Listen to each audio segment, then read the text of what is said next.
you? So is it the policy now that if the cornerbacks coach throws a bad pass in drills, he has to do up downs? It is. We always talk about getting spoiled, so I threw a couple bad ones today, so I had to do a couple push-ups. How much more comfortable are you, Deshea, compared to the spring? You seem really to be clicking with the guys. Well, it's just getting to know each other, being around them a lot more, better understanding of the playbook, exactly, not just the technique, but being able to explain the ins and outs of the defense. And we know each other. I kind of know how to push their buttons. I know their likes and dislikes, and just try to keep them motivated daily. You got quite a battle there with the ones and the twos. Talk about that competition. Well, that's the thing. I talk to guys a lot about being complete players, and a lot of them have goals on playing at the next level, and that's what it's all about. Competition brings the best out of everybody, and I talked to them about it today. I told them I don't know who the starter is. We'll find that out come the first game, and that's how they approach it. How much carryover have you seen from Justin Cox from the spring?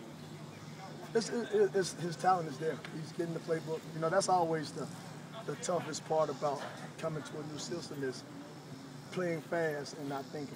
And now he's getting to the point where he's not having to think so much just about the call, but he's actually able to let his athletic ability come out and show. And that's the thing I'm seeing right now, because when we just do one-on-one, you see how athletic he is, because he's not thinking.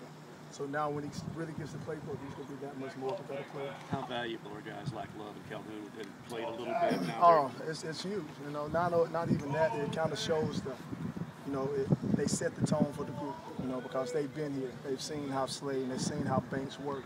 And they know that's what it takes to be a great player, because they have that example in front of them. So when you have guys that have the same mindset as the coach, it makes it easier to give it to the younger guys, and that's what they do. How much does the competition in practice change when there's open spots like that, rather than a guy who has the job locked down? I don't, how I was brought up in playing football, nobody has a job. Every day you have to go out and prove yourself. It's a what have you done for me now business, and that's how the mindset that you have to be a good player, because when you become complacent, that's when the next guy passes you. So I want them to always have that hunger, always have that ability to want to compete. And that's when they'll be their best player. What's your as a coach too? I mean, I see you running. You're the first one to the drill. You're beating some of the players. Do you bring that as a coach too? I try to. You lead by example. That's one thing I do believe in. You have to lead by example. It's not always about talking. When you got there and lead by examples, others follow. And that's the thing I believe in. What's your policy and philosophy with the younger guys, this freshmen? Because obviously they don't know what they're doing right now, and they're not supposed to. Yeah, they're not. But I will say I started my second game as a freshman. So, the same thing goes for them.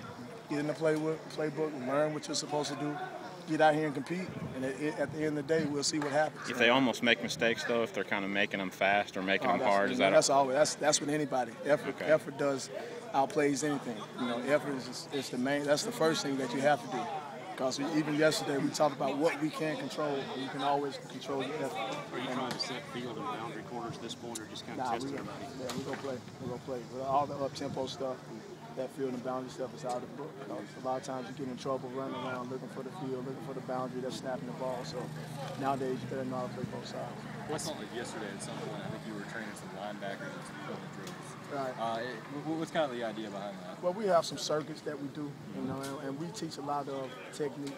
So it don't matter what we call. If you know the technique, you can execute the defense.